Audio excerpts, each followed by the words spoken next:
Hey Taurus, I'm Walker. This is Dance Walker Tarot. This is the love reading. Taurus with Aquarius, Virgo, or Cancer in your chart, or your partner has some of those signs in their chart. And if you're like, what partner? This is somebody that you're about to meet that you had a passionate love affair with in a past life, or this is your partner and you're having issues and you don't realize that it was your past life connection that is still affecting you to this day. Okay? So you're very different people.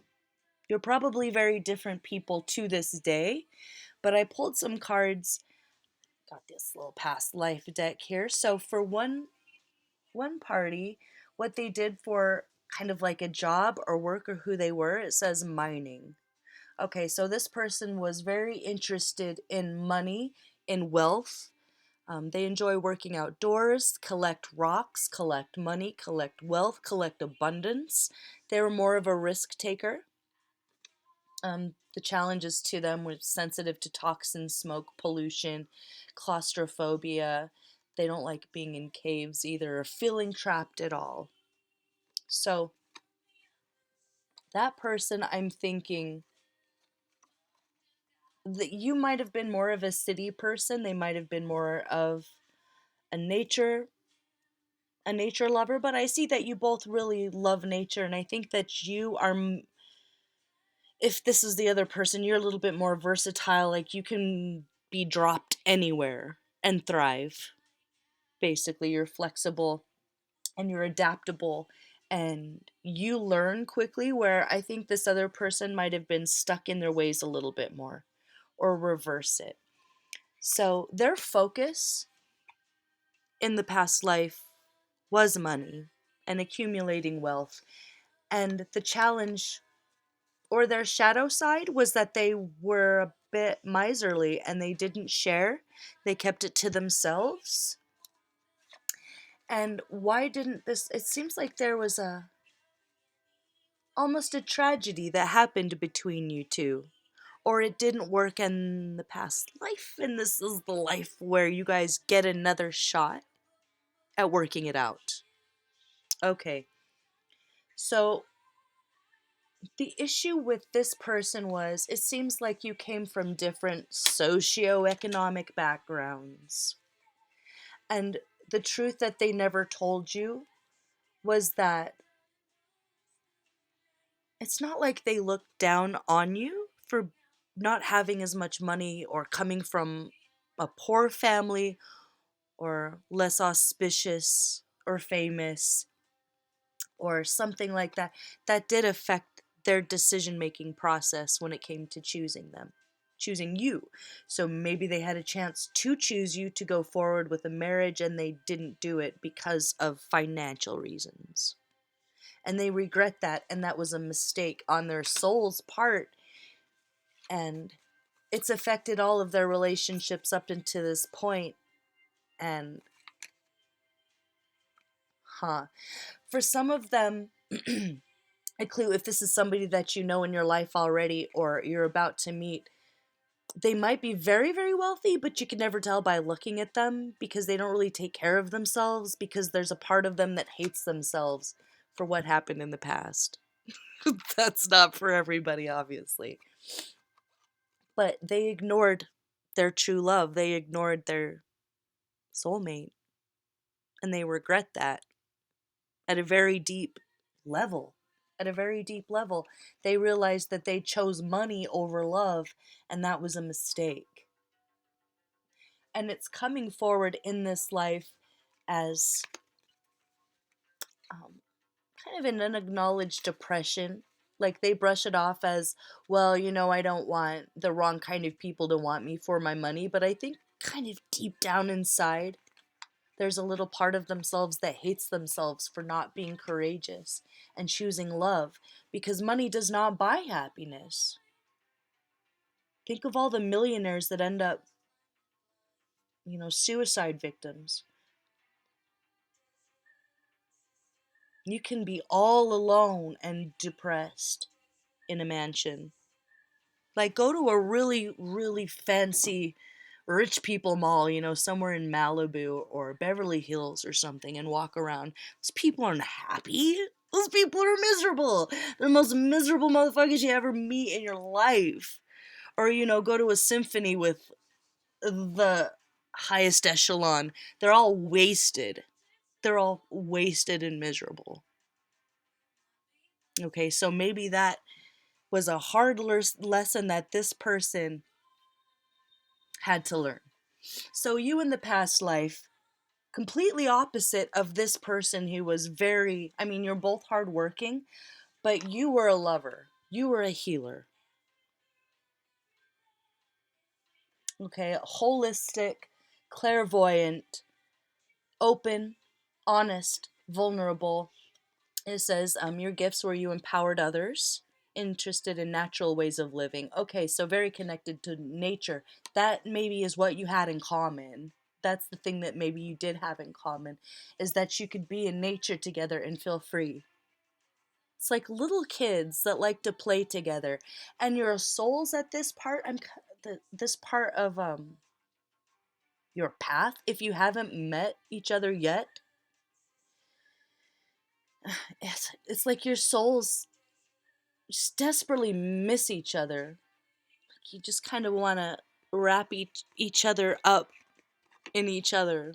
Like be a little baby blanket to each other. It's like little kids who cry until they can be together again. Like it's just pure and honest. Like two little babies. Like, if you've ever seen two little babies like in a nursery who are friends or like little cousins or a brother or sister, and they're just, they love each other and they cry until you put them together and then they're happy again. You take them apart from each other and they cry. Like, that's kind of what I'm feeling about whoever your soulmate is. If you look at it from a spiritual point of view, like your inner child misses their inner child and you're crying and you just want to be together so you can play. But I think you might be the feminine in this situation. We've got the Empress here. So you're beautiful. You are sexy. You are attractive. You are magnetic. People are drawn to you. You've had to learn the hard way about boundaries. Maybe that's what this was. Um, Okay, I'm not trying to rat anybody out right now, but if there's an addiction that you need to take care of before you meet this person, you need to go ahead and and nip that in the bud, because you guys both have the Four of Cups here, where um, in the past life they were ignoring love because they were so focused on wealth and acquiring that, and in your past life you almost like let this go and didn't fight for it because you had a substance abuse problem or you drank too much, or if you were a healer, maybe a shaman, you got caught up in the relationships with other people, or I don't know, maybe you were almost experimental with making your own potions in the forest and left you a little dazed with your head in the clouds, especially if they broke your heart, with you knowing that maybe they looked down on you because of the socioeconomic status that we talked about, or because you were a healer instead of, merchant class like they saw themselves as. Oh my god, this song. She says, there is something more that I need to say. I should have said it though, I should have said it though, before yesterday, before your breakaway. So you didn't fight for it, but you wanted to, and you regret. Oh my god, I feel like I'm gonna cry again. You feel like you never said, I love you. Don't leave me. And you wanted to. And like at that point, it was too late, and maybe At that point you tried to, like, maybe you even tried to be that person for them, an entrepreneur or something, and it didn't work. It just wasn't the right time. But there's this feeling that they didn't ever say to you, I love you, I don't want you to leave me. And you never said, I love you, don't leave me. You both feel a little betrayed by each other. You felt a little betrayed by each other.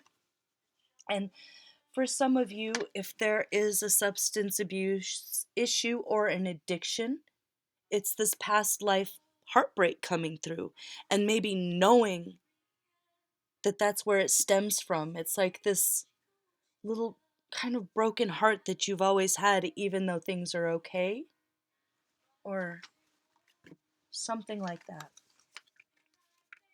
But it's not over. The story's not over yet. That book is over, but there's a new book here where you're finding each other again. Or if you're already together, you're getting reestablished with why you fell in love in the first place.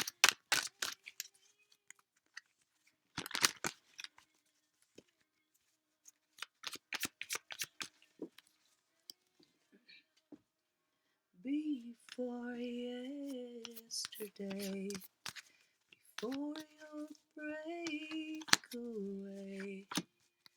Ah.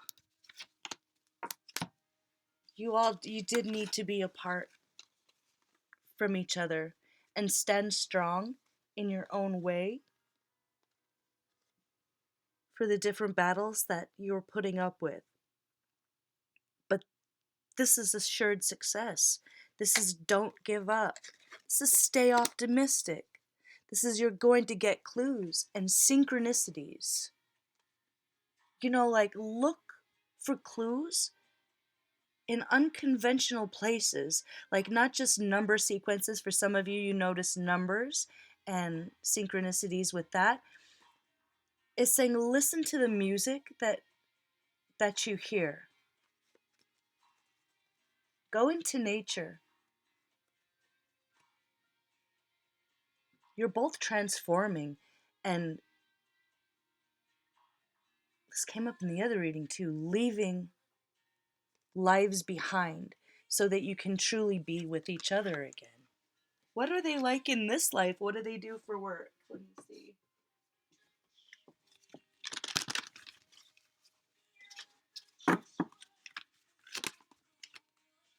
Oh,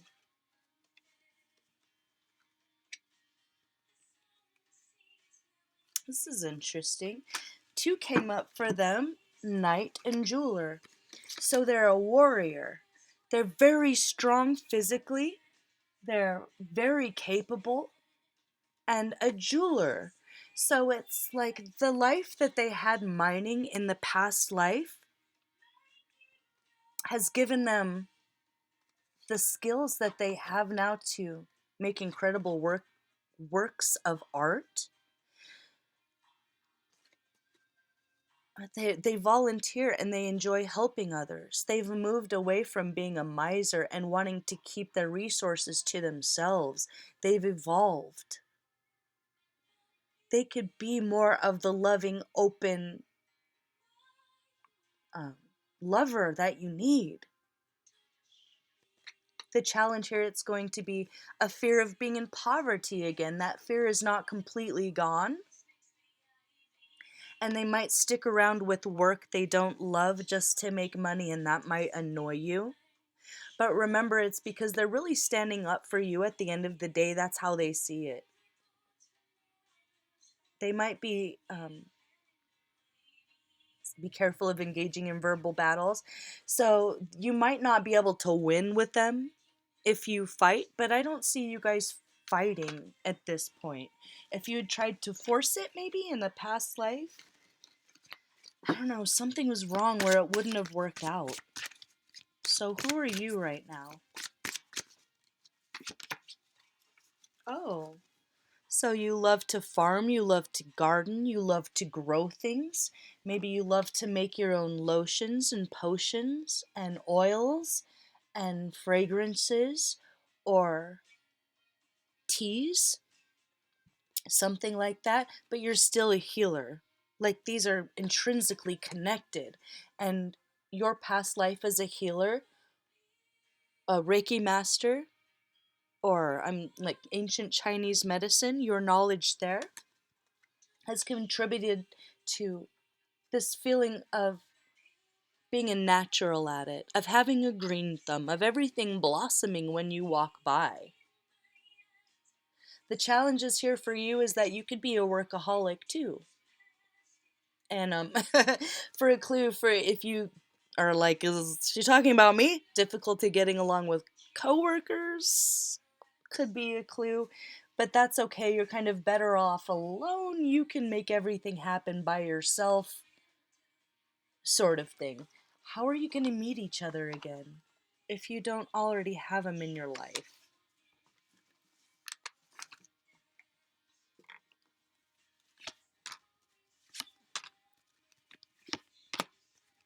Oh, wow.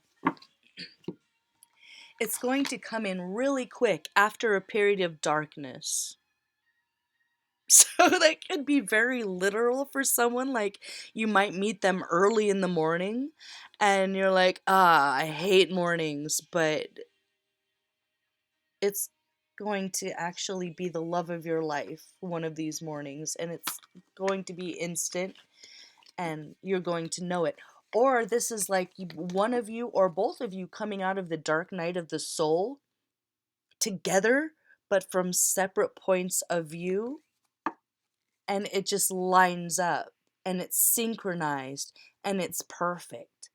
And you'll see clues in music, numbers, but it's going to make you feel really, really good. Remember those little babies that just want to play together and they cry if they get taken away from each other? They're getting brought back together. And you're in a place where you can give. They're in a place where they can give. You mastered your fears. You each fought your separate demons, slayed the Goliaths that you need to. You did that. And it's going to feel natural and be instant. It's going to be reciprocal. I choose you, you choose me. Like heaven sent. Out of your hands. You couldn't turn it away if you wanted to. They couldn't turn it away if they wanted to, but they won't want to. It's magical. It's magical. The two of you together are magical.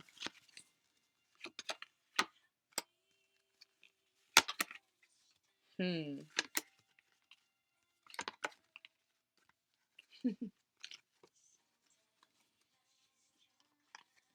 What is hidden here? What is hidden here is that they're not going to be expecting it at all. They're not going to be expecting it at all. They're really defensive right now when it comes to love, maybe because of this dark night of the soul. Or if we're talking literal physical, it's like maybe it's a crowded parking lot early in the morning and someone's trying to sneak into a space and um, they notice you and you notice them, literally like that, and you know each other instantly. But this is success here. This is keep it going here in life. If everything's dull and boring and mundane, keep it going and know that it's coming in and you won't have any question. So if you're kind of seeing someone and you're like, I don't know, was that him? No. If you have to ask that question, the answer is no. You haven't met them yet. If this is someone that you're already married to and you're like, I can't see that this is even my soulmate anymore, then the answer is no, then it's not them. If this doesn't make you feel like that happy baby that gets to play with their best friend, then that's not them, because you're going to know it's going to feel like that. It's going to feel really good. It's going to make you feel really happy. Just you two being together is going to be magical. Magical, beautiful soulmates, twin flames, happy endings. success. You guys had to do some hard work. And so, no regrets. Okay, no regrets. There are no mistakes, only lessons. Okay, you're both kind of, I don't want to say you're both kind of weirdos, but you're both unique in your own way. And it's like, what is that song, Freaks Flock Together? It's, I think it's artistic geniuses finding each other, is kind of what I'm hearing. Like, artistic geniuses. You're both geniuses in your own way, and maybe you don't feel accepted by modern society or whatever, but that's okay because you're going to be little naked happy babies in nature together. Joy, peace. You're going to make your own happiness. But the gods are on your side here. Just hang in there and be patient. Okay? All right, I'm going to leave it there. So romantic. Taurus, your true love is coming. Quick like. So hang in there. Okay, I'm Walker. This is Dance Walker Tarot, and I'll see you for the next one. Bye-bye.